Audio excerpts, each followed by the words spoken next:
Hello everyone, welcome to my another blog. আজকে তোমাদের সাথে আরও একটা ডেইলি ব্লগ শেয়ার করব। দিনটা ছিল সানডেতে আমার টিউশন পড়ানো থাকে না। আমার সপ্তাহে দুদিন ছুটি থাকে, স্যাটারডে অ্যান্ড সানডে। আর এই দুদিন সকাল থেকে আমি ভিডিও করার চেষ্টা করি। যা কিছু ভিডিও করি প্রায় এই দুদিনেই আমি ভিডিওগুলো করি, আর অন্যান্য দিনগুলো ভিডিও আমার খুব একটা করা হয়ে ওঠে না।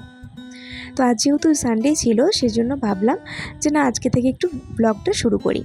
তো সকালবেলা উঠে ফ্রেশ হয়ে চলে গেছিলাম পুজো করতে।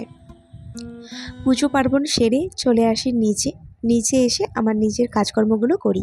সকালবেলা উঠে যেহেতু আমি আগে ফ্রেশ হয়ে নিই, ঘরদোর ঝাড় দিয়ে ফ্রেশ হয়ে নিই, তারপরে ঠাকুরের পুজোটা করে নিই। তারপর সেজন্য আমার বিছানাটা তখন আমি আর ক্লিন করি না। তারপরে আমি বিছানাটা ঠিকঠাক করে নিয়ে এখন চলে গিয়েছিলাম নিচে। আজকে একটু ব্রেকফাস্ট বানাবো। অ্যাকচুয়ালি প্রত্যেক দিন আমাদের যে ব্রেকফাস্ট বানাতে হবে এরকম কিছু নয়। আমরা যেহেতু গ্রামে বাস করি তাই আমরা ব্রেকফাস্ট বলতে ভাত মুড়িটাতেই অভ্যস্ত।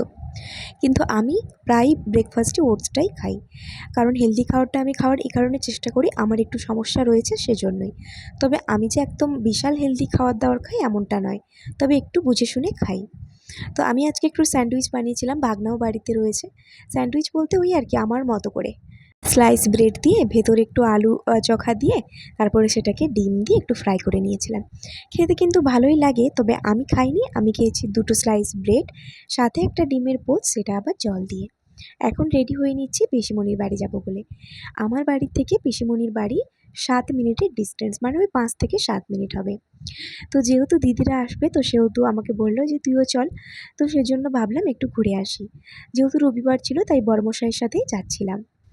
পিসি বাড়িটা যেহেতু আমি মাঝে মধ্যেই চলে যাই, আর আমার নিজের পিসিমণির বাড়ি একদমই কাছে, তো সেজন্যই আমার আর না এক্সট্রা করে কিছু সাজতে ভালো লাগলো না। বাবার বাড়িতে গেলেও আমি এরকম সিম্পলভাবেই যাই শুনেছি পিসি বাড়ি আসবো বা পিসি ডেকেছে, অমনি একটা ড্রেস পরে রেডি হয়ে নিয়েছি। একটুকুই যাবো, সবার সাথে কথা বলবো, একটুক্ষণ থাকবো, এটাই আনন্দ। তবে হ্যাঁ, সাজগোজ করিনি বলে যে ফটো তুলবো না এমনটা কিন্তু নয়। অনেক ফটো তুলেছি, অনেক মজাও করেছি। যাওয়ার সাথে সাথে আমার দাদার মেয়ে রাই আমার কাছে আসে, আর এসেও আমার ফোনটা ঘাঁটলো। তারপরে ও আমাকে অনেক কিছু জিনিস দেখালো, ওর ঠাম্মির ঘরে কী কী আছে। তারপরে এখন এসেছে ও ড্রয়িং খাতা নিয়ে, বলছে যে তুমি দেখো আমি এই ড্রয়িং এঁকেছি, আমি এই রং জানি, নানান গল্প আমার সাথে করে। আমি একটু আগেই চলে গেছিলাম, দিদিরাও একটু দেরিতে এসেছে। যেহেতু আমার বাড়ির থেকে কাছে তাই আমি আগে পৌঁছে গেছিলাম। দিদিরা আসার পর এখানে বৌদি তাদের সবার জন্য এখানে একটু ফল টল কেটে রেডি করেছে, কারণ তখন প্রায় 12টা বেজে যায়। তাই ওরা মুড়ি টুড়ি কিছুই খাবে না, তো সেই জন্য ওদের একটু ফল মিষ্টি এ সমস্ত কিছু দিয়েছে। 12:30টার দিকে আমি যেহেতু গিয়ে কিছু খাইনি, তো সেজন্য আমার জন্য খাওয়ারটা রেডি করে দেয়। আমি আমার মতো করে একটু খেয়ে নিয়েছি নিরামিষ, যেহেতু খাসির মাংস, ইলিশ মাছ এই সমস্ত কিছু হয়েছিল। আমি তো খাসির মাংস ইলিশ মাছ কোনোটাই খাই না, সেটা আমার বৌদি জানে না। অনেক করেই বলেছিল যে অন্য মাছ রয়েছে রান্না করে দেবে, ডিম রয়েছে রান্না করে দেবে, কিন্তু আমি কোনোটাই রান্না করতে বারণ করেছি যে না, করো না। কারণ বৌদি, দিদি, পিসিমণি সবাই নিরামিষ খাবে। তো সেজন্য ভাবলাম ঠিক আছে, আমিও আজকে নিরামিষ খেয়ে নেবো। নিরামিষ ও পনিরের তরকারি, ডাঁটার তরকারি আমি পছন্দ করি, আর ভাজাভুজি, ঝিঙে পোস্ত অনেক কিছুই ছিল। তো তারপরেও এখানে আমাদের তো খাওয়া দাওয়া নিরামিষ, তার জন্য নিচে হয়ে গিয়েছে।